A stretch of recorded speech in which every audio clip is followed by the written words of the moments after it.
అయితే నాకు చాలామంది తమ్ముళ్ళు పెడుతుంటారు కదా టిప్స్ గురించి. అలాగే చాలామంది లిప్స్ గురించి చెప్పారనమాట.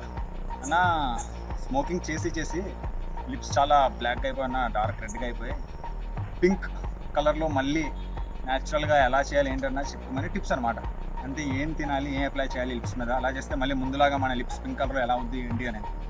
చాలామందికి స్మోకింగ్ వల్ల లేకపోతే కొంత వితౌట్ స్మోకింగ్ అయినా సరే లిప్స్ అనేది బ్లాక్ కలర్గా అయిపోతుంది, పింక్ కలర్లో కనిపించదు అనమాట. వాళ్ళకి నా తరపు నుంచి చిన్న గిఫ్ట్, చిన్న టిప్ అనమాట.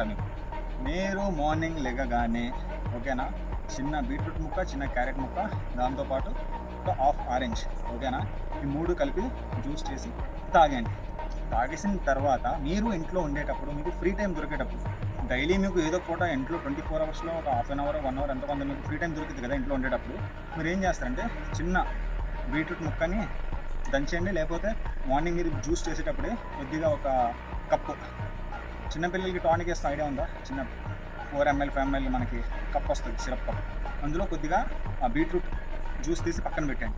ఇప్పుడు ఏం చేయాలంటే ఆ సిరప్లో తీసుకున్న బీట్రూట్లో ఒక స్పూన్ హనీ మిక్స్ చేసి లిప్స్ మీద అప్లై చేసేయండి. ఇలాగా మీరు 1 minute 2 minutesకి వదిలేయండి. వదిలేసిన తర్వాత దాన్ని వాటర్తో కడిగేసి ఆ లిప్స్ని కొద్దిగా కోకోనట్ ఆయిల్ 1 లేదా 2 drops కోకోనట్ ఆయిల్ అప్లై చేసేయండి. ఇలా చేయడం వల్ల మళ్ళీ మీ లిప్స్ అనేది పింక్ కలర్లో వస్తుంది న్యాచురల్గా. కండిషన్ ఏంటంటే స్మోకింగ్ వదిలేయండి ఓకేనా. ఎవరైతే స్మోకింగ్ చేయట్లేదు అయినా ఈ ప్రాబ్లం ఉందో, ఇది నేను చెప్పినట్టు చేస్తే మీ ప్రాబ్లం కూడా క్లియర్ అయిపోతుంది ఓకేనా. పింక్గా మారిపోద్ది అనమాట న్యాచురల్గా. ఈ జ్యూస్ తాగాల, ఇది లిప్స్ మీద నేను ఏదైతే చెప్పాను అది అప్లై చేయాలా. And daily 3 to 4 liters water compulsory మీరు తాగాల. అర్థమైందా? 24 అవర్స్లో 3 to 4 liters వాటర్ కంపల్సరీ తాగాల. And sugar items, sugar products ఏదైతే ఉన్నాయో దాన్ని అవాయిడ్ చేయండి. టీ కానీ, కాఫీ కానీ, స్వీట్స్ కానీ అవన్నీ అవాయిడ్ చేయండి. జస్ట్ 1 weekలోనే మీకు రిజల్ట్ కనిపిస్తుంది పింక్ లిప్స్ ఓకేనా. ఇంకా ఏదైనా టిప్స్ కావాలంటే కామెంట్లో పెట్టండి. మళ్ళీ కలుద్దాం వేరే వీడియోలో. తెలుసు కదా, ఇంట్లో మంచి టిప్స్ కోసం మీ అన్న అకౌంట్ని ఫాలో అయిపోండి.